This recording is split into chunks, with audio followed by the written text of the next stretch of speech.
The CCP is now moving to break up Alipay's business. This is after Jack Ma went on a holiday to learn how to oil paint. Thoughts, Chamath?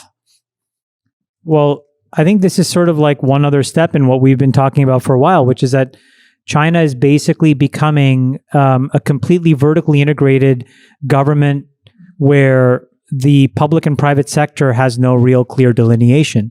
And I think that that actually has a lot of implications to us because they export an enormous amount of technology and building blocks to us, and we have no recourse if those guys either change their mind. And this is sort of what pulls us into this next very complicated phase of geopolitics, because, for example, if they decide to cut us off, they will invade Taiwan.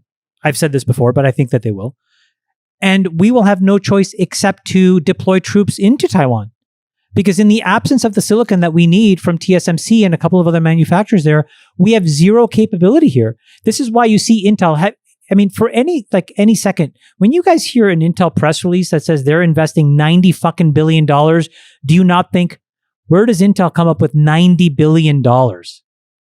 Right? This is a pull through from US government because it allows us to start to rebuild an enormous amount of critical infrastructure that we've left to other people.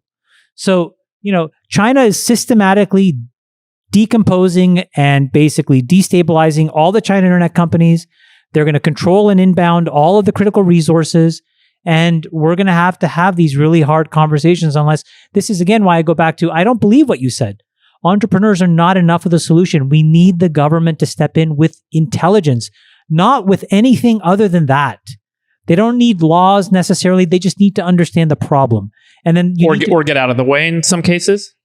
Or step in and, for example, allow the regulatory capture to be disrupted. But they won't do it because special interests, and by the way, special interests, what do they spend? If you try to donate to a fucking congressman $4,000, $2,500, these people aren't spending $80 million to defend an $80 billion business. They're spending $80,000. And that's why we can't have progress. That's crazy to me. Sacks, your thoughts on China's recent actions to basically deprecate entrepreneurship?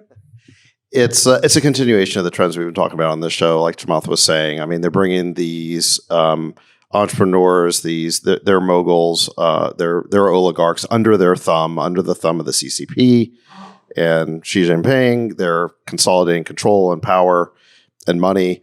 And it's also about the data. That was another part of this new law, is they want to get their hands on the data that Alibaba They control has. all the credit data of every single person that uses Alipay all throughout Southeast Asia. That's fucking crazy. And they also control all the everybody's data of everybody TikTok that uses user. TikTok in America. Yeah, we get there at the same time. Yeah. It's crazy. It's crazy that we allow TikTok if you were running in the this Chinese country. government, wouldn't you do the same? I would do everything that they're doing, which is why it's crazy to us that we are sitting here allowing it to be done to us. That's what the crazy right. part is not there's nothing about what they're doing. What they are doing is not illogical. Right. What we are doing is illogical. Because we should have a reaction to these things. We should have a point of view. It can't be tacitly sticking our head in the sand.